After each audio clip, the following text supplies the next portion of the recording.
বেডরুমেও একটা লাশ।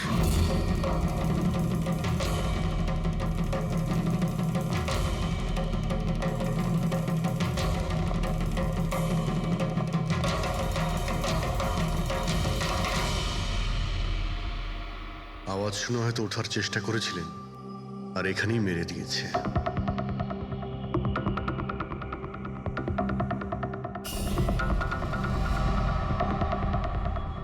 লকার থেকে কি কি চুরি হয়েছে আপনি কি জানেন কিছু? স্যার 10 কোটি টাকার হিরে ছিল। 2 সপ্তাহ আগে আমি পলিসিও করিয়েছিলাম, সমস্ত হিরে নিয়ে চলে গেছে। হিরে? স্যার, একটা অস্ত্র বাথরুমে।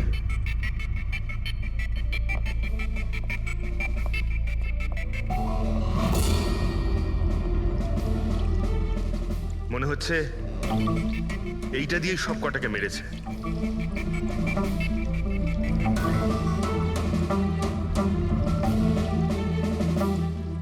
এটা খুব ভালো মতো পরিষ্কার করে দিয়েছে। তা আবার সাবান দিয়ে? মনে হচ্ছে না এতে কোনো প্রমাণ পাবো। ভাই এ তো একটা বিপজ্জনক খুন। প্রথমে 3-3টে খুন করে আর তারপরে বাথরুমে বসে অস্ত্রটা পরিষ্কার করে দেয়। সাইকোপ্যাথ। আচ্ছা, এই হীরের ব্যাপারে আরো কেউ কি জানতো? স্যার 3 জন লোক জানতো। কারা? আসুন দেখাচ্ছি স্যার। একজন তো ওনার ভাইপো কমলেশ, 2 জন এমপ্লয় ছিল সতীশ আর স্যার মানিক। আসুন স্যার, আমি দেখাচ্ছি আপনাদের।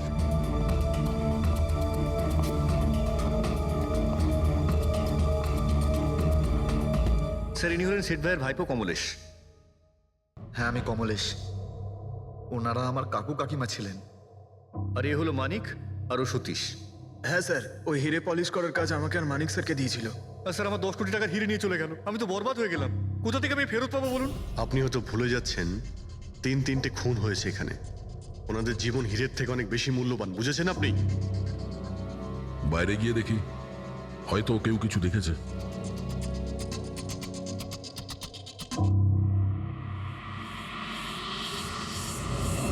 আমাদের কাল রাতের সিসিটিভি ফুটেজ চাই। এই ক্যামেরা চলছে তো? হ্যাঁ স্যার, কিন্তু কাল রাত 2 থেকে 3টের মধ্যে কারেন্ট চলে গেছিল। ওই সময়ে কিছু পাইনি স্যার, কিন্তু তার আগে আর পরে সব আছে স্যার। 2 থেকে 3টের সময় কারেন্ট ছিল না, হয়তো খুনগুলো ওই সময়ই হয়েছে। কিন্তু কাল রাত 2 থেকে 3টের মধ্যে কারেন্ট চলে গেছিল। ওই সময়ে কিছু পাইনি স্যার, কিন্তু তার আগে আর পরে সব আছে স্যার। 2 থেকে 3টের সময় কারেন্ট ছিল না, হয়তো খুনগুলো ওই সময়ই হয়েছে। আচ্ছা, এই সময় কোনো অচেনা ব্যক্তিকে তোমরা এখানে আসতে বা যেতে দেখেছো? স্যার, রাত 2:30টার সময় শেঠবাবুর প্রতিবেশীর বাড়ি থেকে 4 জন গাড়ি নিয়ে বেরিয়ে গেল স্যার। ওই ফ্ল্যাটটা কার? ওটা প্রেরণা ম্যাডামের স্যার। প্রেরণা ম্যাডাম আর ওনার বাবা মা ওখানেই থাকেন স্যার। গত মাস থেকে ওনার বাবা মা ওনার গ্রামে চলে গেছেন আর ওনার গাড়ি নিয়েই সবাই গেছে। হ্যাঁ স্যার, ওরা তাড়া করছিলেন, এছাড়া টেনশনও করছিলেন। আমরা বেশি মন দিতে পারিনি, আসলে আমরা কারেন্টের ব্যাপারটা দেখছিলাম। ওই গাড়ির ডিটেলস আছে তোমাদের কাছে? পেয়ে যাবে। এই বাচ্চারা নিশ্চয়ই কিছু জানে এই ব্যাপারে। সব জায়গাতে অ্যালার্ট করে দিই, পালিয়ে যাবে কোথায় ওরা। স্যার কিছু এমনিতে দেখি বা শুনিনি, কিন্তু একটা আজব ব্যাপার হয়েছে কালকে। মোটামুটি 1 ঘন্টা অবধি কারেন্ট ছিল না রাত্রে। হ্যাঁ স্যার, হ্যাঁ। স্যার এটা ক্রস এরিয়া, এখানে লোডশেডিং হয় না। কারেন্ট তো নিজে থেকে যায়নি। খুনি জেনে শুনেই পাওয়ার সাপ্লাইটা কেটে দিয়েছে।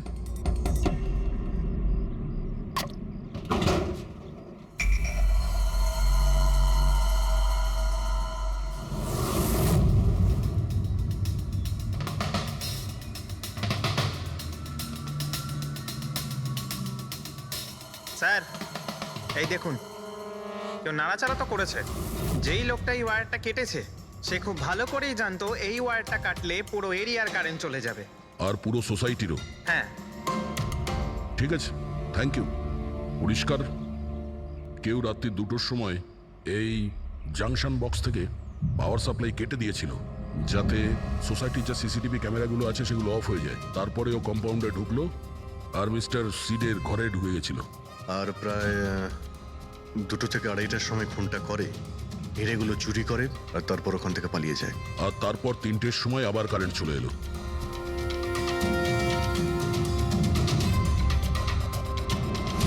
স্যার আপনার থিওরিতে একটু গন্ডগোল দেখতে পাচ্ছি। কি গন্ডগোল আছে? ওই 3 জনের মৃত্যু 2 থেকে 3টের মধ্যে হয়নি। কি? তাহলে কখন মারা গেছে? এর ধরো 1 ঘন্টা 1.25 ঘন্টা আগে। মানে 1:45 থেকে 1:15 মধ্যে। এটা কি করে সম্ভব ডক্টর? দয়া, এই তিনজনের বডির টেম্পারেচার আর বডির ভেতরের পরিস্থিতি এই কথাই বলছে যে এদের মৃত্যু 1:45 থেকে 1:15 মধ্যেই হয়েছে। আর তার ওপর এই মিস্টার সৈয়দের ঘড়ি। আক্রমণের সময় উনি নিশ্চয়ই খুনিকে নিজের হাত দিয়ে আটকানোর চেষ্টা করেছিলেন, আর এই ধাক্কাধাক্কিতে ওনার ঘড়িটা বন্ধ হয়ে গিয়েছিল। এখন ঘড়িটা সময় দেখাচ্ছে 12:55। 12:55? কিন্তু স্যার, যদি খুনগুলো 12টা থেকে 1:15টার মধ্যে হয় তাহলে খুনি হয়তো তার আগেই এসেছিল। কিন্তু বিল্ডিং এর লাইটগুলো তো 2টো পর্যন্ত অন ছিল স্যার, আর সিসিটিভি ক্যামেরাও কাজ করছিল। আর বিল্ডিং এর সিকিউরিটি খুব ভালো স্যার। আর একজন ওয়াচম্যান স্যার মিস্টার সিডের ঘরের নিচেই দাঁড়িয়ে ছিল। আমরা সিসিটিভি ফুটেজ চেক করেছি, 2টো পর্যন্ত তো খুনি বিল্ডিং এ ঢোকেইনি। তাহলে এলো কখন? আর তাছাড়া খুনি খুনগুলো করার পরে পাওয়ার কার্ডটা কেন করতে গেল? ফ্রেডি। হ্যাঁ ফ্রেডি। আচ্ছা, ভেরি গুড স্যার। ফ্রেডি ওই 4 জন বাচ্চাকে ধরে নিয়েছে। শহরের বাইরে যাওয়ার চেষ্টা করছিল, ওয়াশি বিচের কাছে ওদেরকে ধরে নিয়েছে। Great work. সবাইকে নিয়ে এই বিউরোতে আসতে বলো।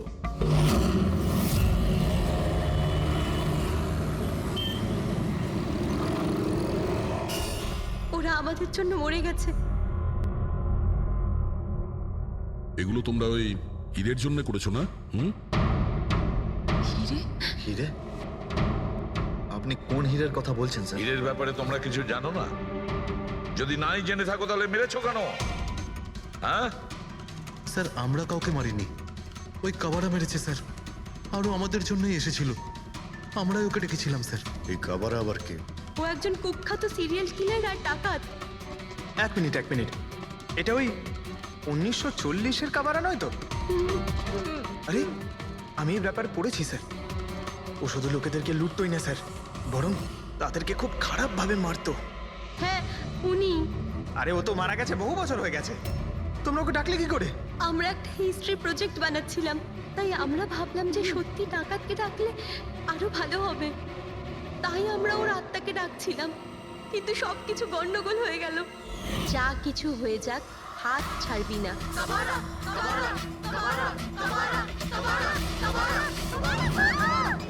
তোরা হাত কেন ছেড়ে দিলি রবি? তোরা জানিস এটা কত ভয়ঙ্কর হতে পারে। Guys, let's just change.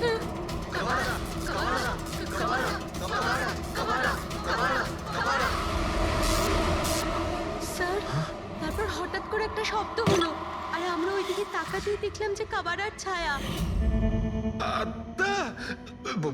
ভূত ডাকছিলে তোমরা? চুপ চুপ। ভূতকে ডাকছে। আর তোমরা লেখাপড়া জানো তো? এই সমস্ত কথা বিশ্বাস করো? 50 বছর আগের মারা যাওয়া আত্মা খুন করে চলে যাচ্ছে আর হিরে নিয়ে পালাচ্ছে। আরে এরকম কখনো হয়? স্যার, ওই ছায়াটা আমি নিজের চোখে দেখেছিলাম। ওর মুখ, চোখ, নাক কিচ্ছু ছিল না স্যার। কটার সময় দেখেছিলে? স্যার, তখন 2:05 বাজছিল। স্যার, আমি সেলফোনের টর্চ অন করেছিলাম, তাই সময় দেখতে পেয়েছিলাম। 2:05 মানে কারেন্ট যাওয়ার ঠিক পরপরই। তার মানে খুনি একা ছিল না, আরও কেউ ছিল ওর সঙ্গে। ওই কাবারা ছিল স্যার। হ্যাঁ স্যার, আমরা খুব ভয় পেয়ে গেছিলাম, আর আমরা ওখান থেকে মনিকার হোস্টেলে পালিয়ে গেলাম। স্যার, আসলে আমি আপনাদের থেকে একটা কথা লুকিয়েছি। অ্যাকচুয়ালি সেই রাতে বন্ধুদের ভয় দেখানোর জন্য আমি প্ল্যানচেট নিয়ে মজা করেছিলাম। টেবিলটা পা দিয়ে নাড়িয়েছিলাম আর ম্যাগনেটের সাহায্যে ব্লাড আর কাবারা লিখেছিলাম স্যার। সরি স্যার, কিন্তু এই ছায়া আর ভয়ঙ্কর মুখটা আমি দেখেছিলাম, ওটা কাবারার আত্মাই ছিল স্যার। একটা কথা মনে রাখবে, এই আত্মা টাত্মা বলে কিছু নেই। পঙ্কজ, এদের সবার বাড়িতে ফোন করো, ডাকো এদের বাড়ির লোককে, বলো এদেরকে নিয়ে যেতে। কেমন? অভিজিৎ, এই ছেলেমেয়েরা তখন নিশ্চয়ই কিছু দেখেছিল, নিশ্চয়ই দেখেছিল।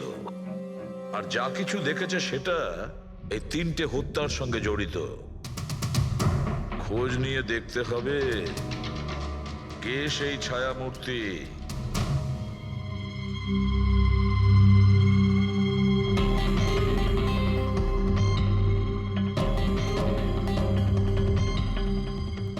হচ্ছে ওরা খুনিকে দেখেছিল।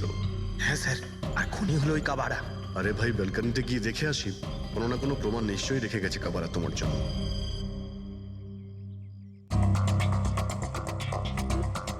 তাহলে এটা পড়ার আওয়াজ শুনেছিল লোকেরা।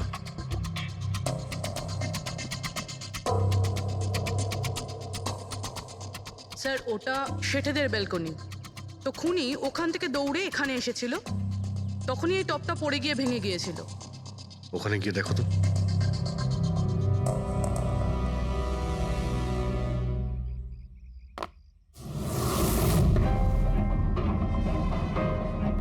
স্যার ছাপটা ক্লিয়ার নয়, তবে মনে হচ্ছে এটা 7 নম্বরের জুতো।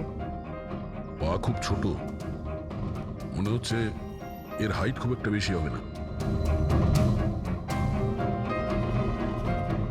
যতই ও ছোট হোক না কেন, ও খুব শক্তিশালী। যেভাবে ও খুন করেছে, তোমার কি মনে হয় পঙ্কজ? কিছু বলবে? এই জুতোর চিহ্ন কোনো মানুষের, নাকি আত্মারাও আজকাল জুতো পরা শুরু করে দিয়েছে? না স্যার, আপনি যা বলছেন সেটা ঠিক, কিন্তু ওই নাক, কান, মুখ ছাড়া ওই ছায়াটা কি ছিল স্যার? এটা আর এমন কি ব্যাপার? তুমি নিজের মুখে এটা লাগিয়ে নাও। এই নাও, এই নাও। না চোখ আছে না নাক আছে, একদম ছায়া। আর অন্ধকার ছিল, তাই ওদেরও মনে হয়েছিল যে খুনি কোনো আত্মা ছিল। এক তো ওরা প্ল্যান চেট করছিল, তার উপরে অন্ধকার হয়ে গিয়েছিল, তাই এরকম ছায়া দেখলে তো ওরা অন্যরকমই কিছু ভাববে, তাই না? একটু ভাবো, আত্মার 10 কোটি টাকার হীরের কি প্রয়োজন? কি করবে ওদিও? এই কাজ কোনো আত্মার নয়, কোনো মানুষের। রাত্রি 12:55 মিস্টার সেট আর মিসেস সেট আর তাদের চাকর রামু, এই 3 জন খুন হয়ে যায়। রাত্রি 2টোর সময় জংশনের মিটার বক্স থেকেও তার টেনে ছেড়ে, আর রাত্রি 2:05 খুনিকে প্রেরণার ব্যালকনি থেকে পালাতে দেখে আদনান। এক প্রশ্ন এটাই যে স্যার, খুনি বাড়ির ভিতরে ঢুকলো কি করে? আমাদের কাছে রাত্রির 2টো পর্যন্ত সিসিটিভি ফুটেজ আছে স্যার। দুপুরের পরে বাড়ির কাছে কেউ আসেনি, দরজা জানলা সব বন্ধ ছিল, কেউ এন্টার করতেই পারবে না। ব্যাপারটা তো এরকম দাঁড়ালো যে রাত 12:55 খুনি জাদু বলে বাড়িতে প্রকট হয়ে সবাইকে মেরে ফেললো। কি বললে তুমি ফেডরিক? কি বললে?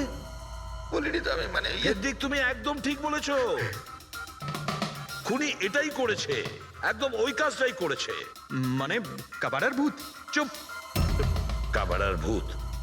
আমি এটা বলতে চাইছি যে খুনি ওই খুনের রাতে ও আগে থেকেই উপস্থিত ছিল, বাইরে বেরোয়নি ও। তার মানে বাড়ির ভেতরেরই কোনো লোক? কিন্তু স্যার, বাড়ির তো সবাই মারা গেছে। অন্য কেউ, দয়া, অন্য কেউ ছিল যে খুনের রাতের আগেই রুমে আগের থেকে বসেছিল, বাইরে যায়নি সে। একটা কাজ করি আমরা, সিসিটিভি ফুটেজ চেক করতে হবে, দেখতে হবে খুনের 2-4 দিন আগে কে কে মিস্টার আর মিসেস সেটের ঘরে এসেছিল। দয়া, অভিজিৎ, তোমরা সেটের বাড়িতে যাও আর দেখো কোনো লুকোনোর জায়গা আছে কি না।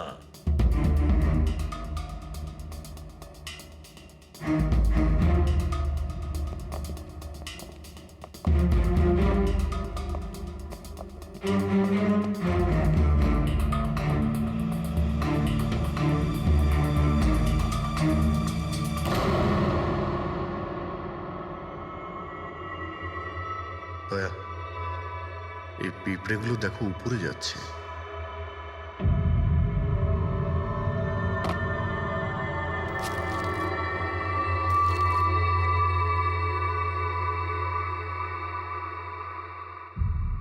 Dry fruits?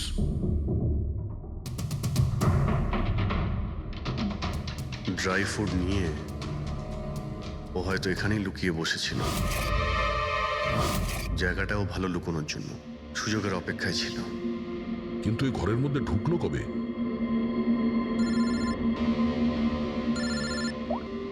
হ্যাঁ স্যার, ফুটেজ সোসাইটির অফিসে দেখে নিচ্ছি স্যার। হ্যাঁ হ্যাঁ, ফোনটা অন আছে, ফোনটা স্পিকারে আছে। পুরবি স্যার, কিছু জানতে পারলে কি? স্যার আমি খুনের রাত্রের থেকে 2 দিন আগের এন্ট্রিগুলো দেখছি, আর কিছু পেয়েছি স্যার। কি পেয়েছো? 2 দিন আগে স্যার চ্যাম্পিয়ন সেলস কোম্পানির একটা টেম্পো এসেছিল 10:15টার সময়।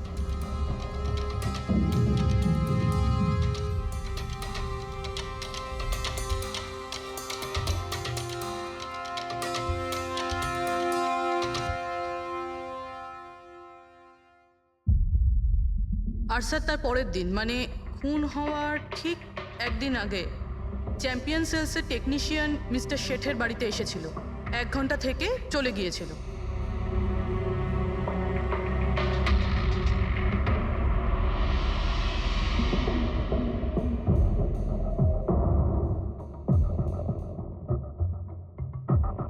আপনি একটু বাইরে যান। দুজন এসেছিল ফ্রিজ ডেলিভারি করতে, আর দ্বিতীয় লোক হতে পারে ফ্রিজ ইনস্টল করতে, কিন্তু 1 ঘন্টার মধ্যেও বেরিয়ে গেছে। তার মানে এর মানে হলো যদি খুনি ওখানে ছিল তাহলে ও ওখানে কোনো প্রমাণ রেখে যাবে। শালুখেরকে বলো ও যেন শেঠের বাড়িতে যায়।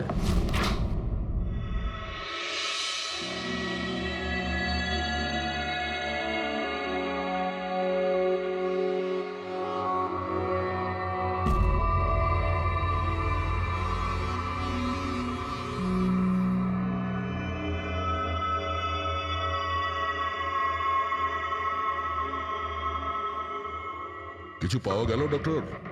হ্যাঁ, পাওয়া গেছে ইলেকট্রোল্যাক্স। হ্যাঁ, সোডিয়াম ক্লোরাইড, ইউরিয়া, ওই সব কিছুই যেগুলো একজন মানুষের ঘামের মধ্যে থাকে। আচ্ছা, এর মানে হলো খুনি এই ফ্রিজের মধ্যেই ঢুকে এসেছিল এখানে। যখন ফ্রিজের ডেলিভারি হয় ও ফ্রিজের ভিতরে লুকিয়েছিল আর বাড়িতে ঢুকে পড়ে। হ্যাঁ স্যার, কয়েকদিন আগে আমি নতুন একটা ফ্রিজ নিয়েছি। কোম্পানির লোক ডেলিভারির পরে ফ্রিজটা খুলতে দেয় না। তারপর 1-2 দিন পরে যখন ইনস্টলেশনের লোক আসে তারা ফ্রিজটা খোলে। তার মানে মিস্টার সিড আর তার বাড়ির লোক জানতেই পারেনি যে ঘরের মধ্যে আর কেউ ঢুকে বসে আছে। একদম। ওই লোকটি ফ্রিজের মধ্যে ঢুকে বসেছিল, ফ্রিজের মধ্যে ওর গরম লাগছিল, গরম থেকে ঘাম বেরিয়েছে, ওই ঘাম ফ্রিজের মধ্যে রয়ে গেছে।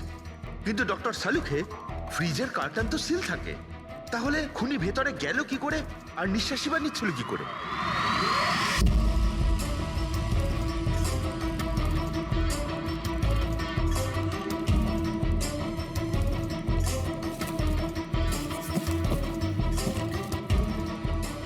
এই দেখো, এখান থেকে শ্বাস নিচ্ছিল। এ তো দেখছি ট্রোজান হর্সের গল্প হয়ে গেল। Trojan horse? সেটা আবার কি?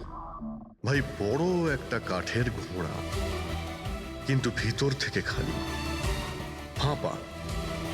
ভিতর থেকে খালি? হ্যাঁ, যার মাধ্যমে গ্রিক সৈনিকেরা ট্রয়ের মধ্যে ঢুকে পড়েছিল। গ্রিক সৈনিকেরা বড় একটা কাঠের ঘোড়া ট্রয়েতে পাঠিয়েছিল, যাতে আগে থেকেই সৈনিকেরা ছিল। ট্রয়ে পৌঁছানোর পরে সৈনিকেরা বাইরে বের হয় আর তারপর ট্রয়ের উপরে আক্রমণ করে।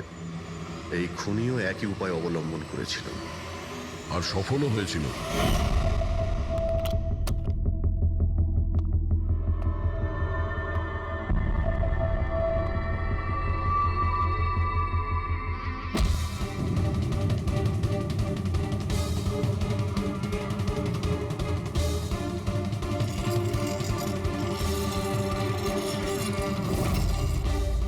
কে তুমি?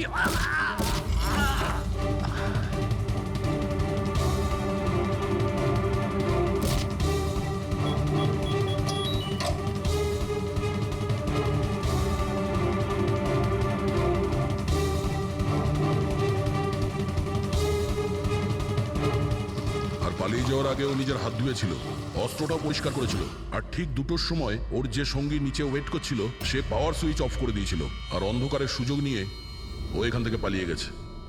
পালাতে গিয়ে ও ওইখানে ওই ব্যালকানিতে যায় যেখানে ও টপটা ফেলে দেয়।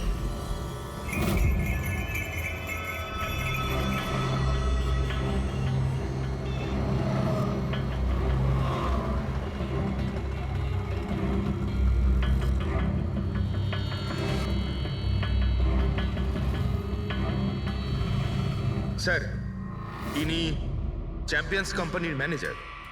স্যার, আমি রেকর্ডস আবার চেক করেছি। শেঠজি আমাদের বহুদিনের কাস্টমার। আপনি ম্যানেজার? হ্যাঁ।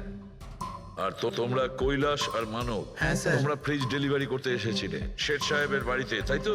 হ্যাঁ স্যার। আর তুমি রানা, তুমি ফ্রিজ ইনস্টল করেছিলে? হ্যাঁ স্যার। কিন্তু কি হয়েছে স্যার? মিস্টার সেট, ওনার স্ত্রী আর ওনার কাজের লোক খুন হয়েছেন। খুন? কিন্তু স্যার আমরা তো কিছুই করিনি স্যার হ্যাঁ, স্যার। আমরা তো অ্যাসাইনমেন্ট পেয়েছিলাম, আমরা গোডাউন থেকে ফ্রিজ তুলেছিলাম আর ওনার বাড়িতে ডেলিভারি দিয়েছিলাম। কিন্তু স্যার এটা তো আমাদের রোজের কাজ স্যার। হ্যাঁ স্যার, একটা কথা বলার আছে। ওই ফ্রিজটা স্যার একটু বেশি ভারী ছিল, প্রায় 30-35 কিলো বেশি ছিল স্যার।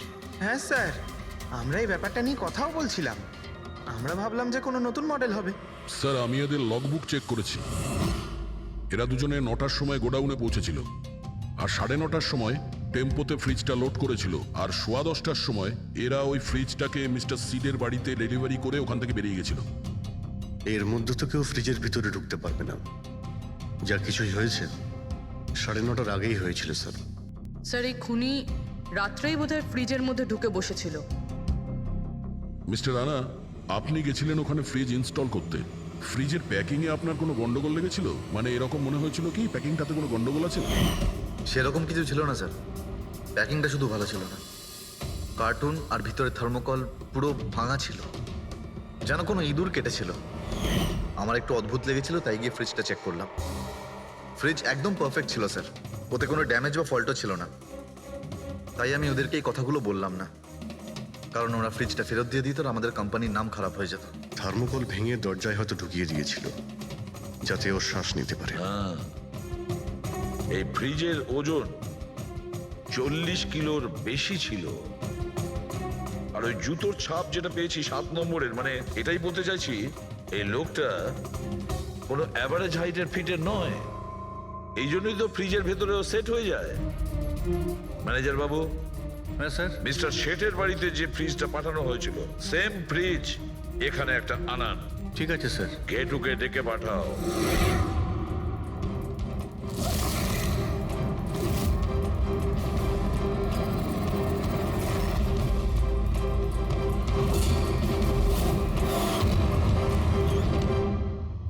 আপনি ডেকেছেন আর আমি চলে এসেছি।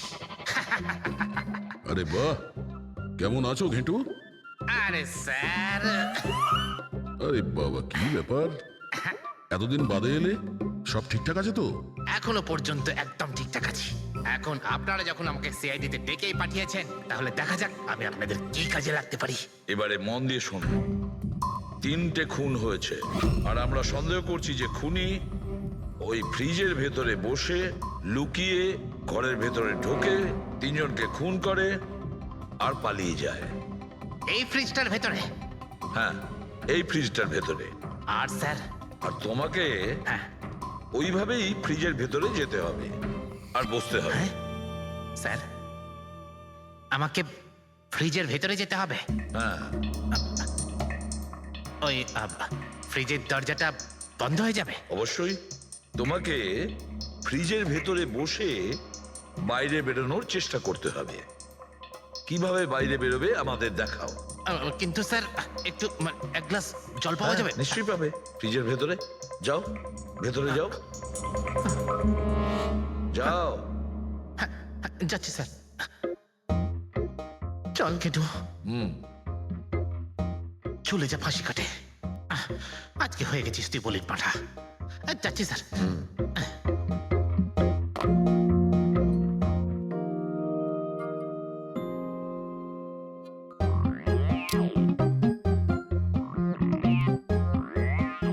স্যার, এই দেখুন, এবার দেখুন ঘেটুর চমৎকার।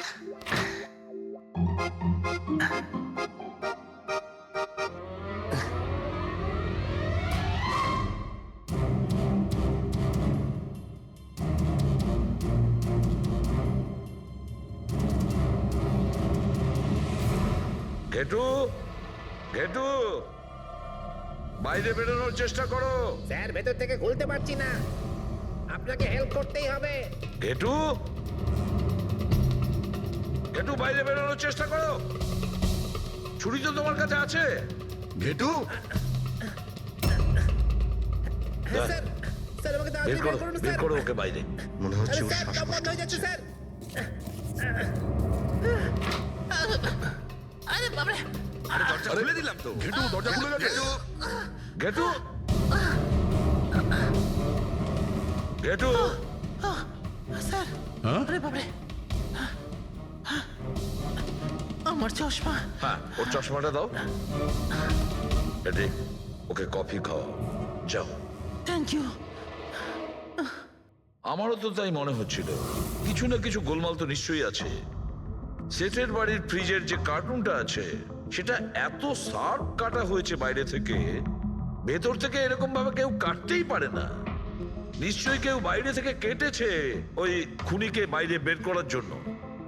সে যেই হোক না কেন স্যার, সে ফ্রিজের ডেলিভারি হওয়ার পরে বা ফ্রিজার ইনস্টলেশন হওয়ার আগে এর মধ্যেই হয়তো এসেছে।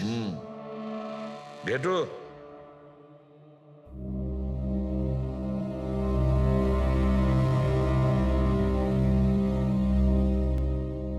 ঘেটু একটা কাজ করো, আমাদের ওই খুনি রোগা পাতলা 30-40 কিলো ওজনের হবে, তবে শক্তিশালী এমন কোন লোককে খুঁজে বের করো যার কাছে হঠাৎ করে অনেক টাকা এসেছে, যে জুয়া খেলে ফালতু অনেক কিছুতে খরচা করছে, এমন কোন লোক, সেই আমাদের খুনি হবে। হ্যাঁ পুরবি। স্যার, ফ্রিজের ডেলিভারি আর ইনস্টলেশনের মাঝখানে মিস্টার শেঠের ঘরে 3 জন এসেছিলেন। প্রথমজন হচ্ছেন পান্নালাল। হ্যাঁ, পান্নালাল সুরাট থেকে হিরে নিয়ে এসেছিল আর মিস্টার শেঠের বাড়িতেই ছিল। স্যার, হিরো তো ওনারই ছিল, তাহলে উনি খুন করলেন কেন? হতে পারে ওই হীরের ইন্স্যুরেন্স করেছিল, আর ইন্স্যুরেন্সের কোম্পানি থেকে ডবল লাভ নেবার জন্য এই সমস্ত খেলা খেলেছিল। আর স্যার, দ্বিতীয়জন হলো মানিক। ও মিস্টার শেঠের কোম্পানিতে কাজ করে। আচ্ছা, এই হিরের পলিশ তো এই করতো না স্যার, হতে পারে ওর হয়তো লোভ জন্মে গিয়েছিল। আর তৃতীয় জন মিস্টার শেঠের ভাইপো কমলেশ। হ্যাঁ স্যার, এই কমলেশ আসলে ওদের ওখানে থাকে না, ওর কোম্পানিতে কাজ করত, কিন্তু হীরের ব্যাপারে কিন্তু ও সবকিছু জানতো।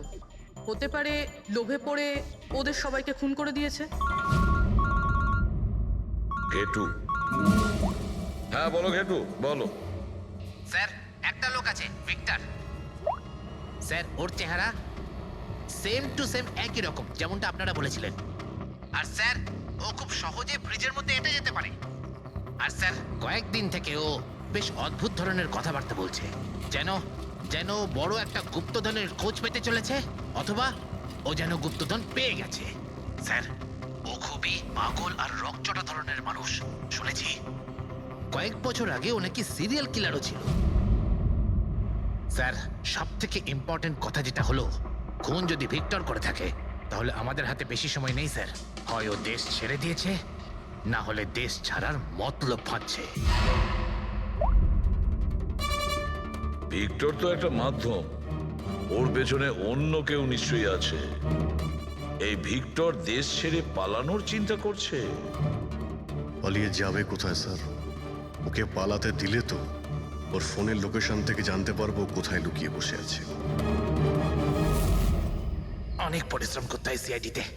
আর স্যার, স্যার এখানেই কোথাও আছে তাই না? হ্যাঁ ঘেটু, ওর মোবাইলের লোকেশন ওই আশেপাশে কোথাও দেখাচ্ছে। খুন করার পরে ওখানে লুকিয়ে আছো। ঠিক আছে।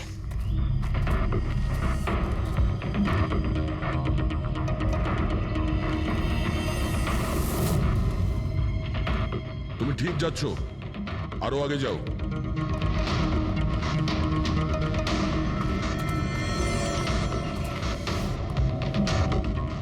পঙ্কজ স্যার,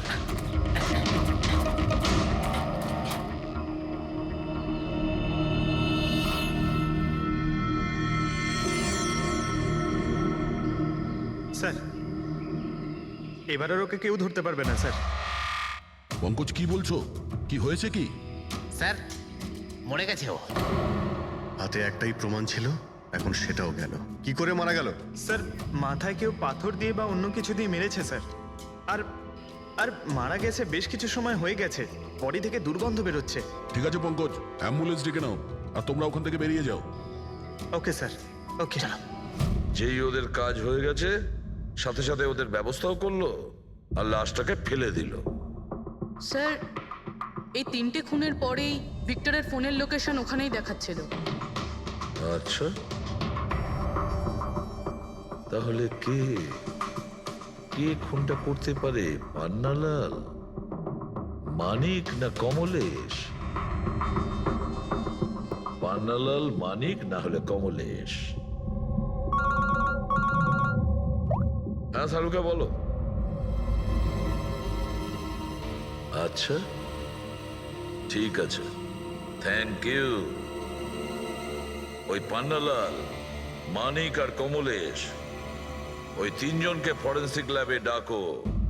আসল অপরাধী কে সেটা জানা গেছে। এই কার্টেনের ভেতরেই ভিক্টরকে ও বাড়িতে পাঠানো হয়েছিল। আর ঘেটুকে ওখানে পাঠিয়ে এটা তো প্রুভ হয়েই গেছে যে ভিক্টর নিজে থেকে বাইরে আসেনি।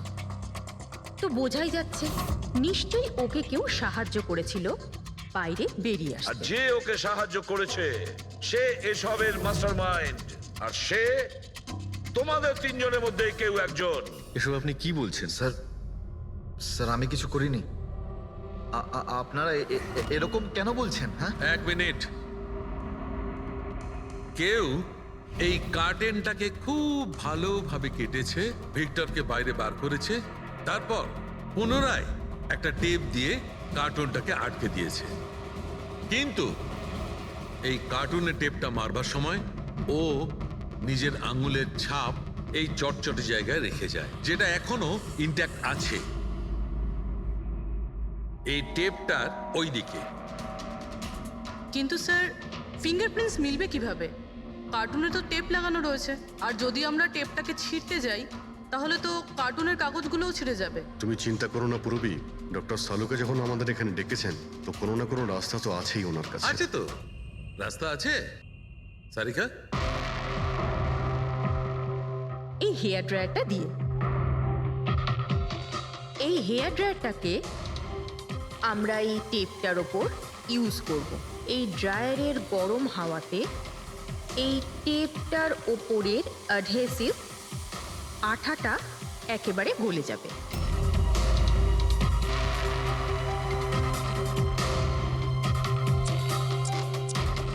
এই দেখুন, ফিঙ্গারপ্রিন্টস পরিষ্কার দেখা যাচ্ছে। আরে দারুণ করলেন সারিকা দেবী, সত্যিই অপূর্ব। ফিঙ্গারপ্রিন্ট একদম পরিষ্কার দেখতে পাওয়া যাচ্ছে। হ্যাঁ, এবার শুধু ওদের সঙ্গে ম্যাচ করে দেখতে হবে।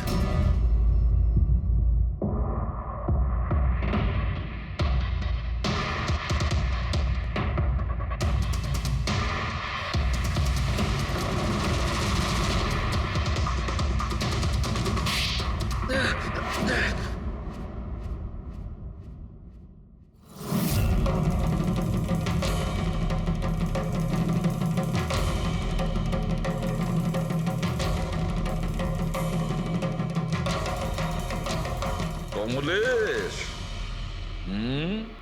হ্যাঁ, আমি করেছি। আমি ওই হিরেগুলোর ব্যাপারে জানতাম, আর আমি এটাও জানতাম যে ওরা একটা নতুন ফ্রিজ নিতে চলেছে।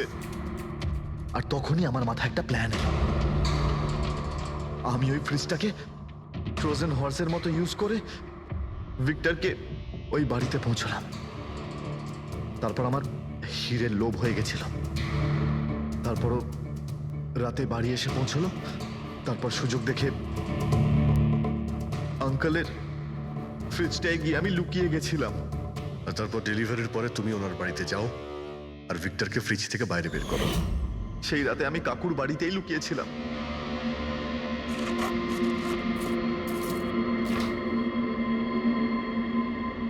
আর তারপর আমি ভিক্টরকে আবার বাইরে বার করে ওখানেই লুকিয়ে দিলাম।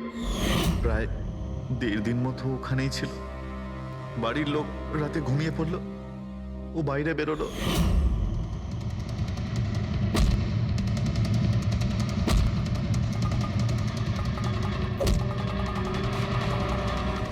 ও সবাইকে মারলো, আর তারপর হিরে চুরি করে আমার জন্য অপেক্ষা করছিল। ও, তাই ভিক্টর নিজের হাত আর অস্ত্র পরিষ্কার করছিল, কারেন্ট অফ হওয়ার জন্য অপেক্ষা করছিল, তাই তো? হ্যাঁ, তারপর আমি ভিক্টরকে আমার সাথে নিয়ে গেলাম।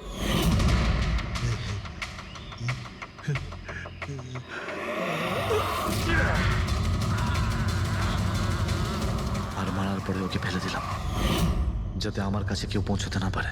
এতটা ভেবেছিলে, এত বড় প্ল্যানিং করলে, কিন্তু তোমার ভাগ্য তোমাকে সাথ দিল না।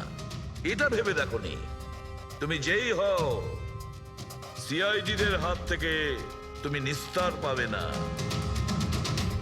প্রত্যেক অপরাধী কোনো না কোনো ভুল করেই থাকে, যেমন তুমি।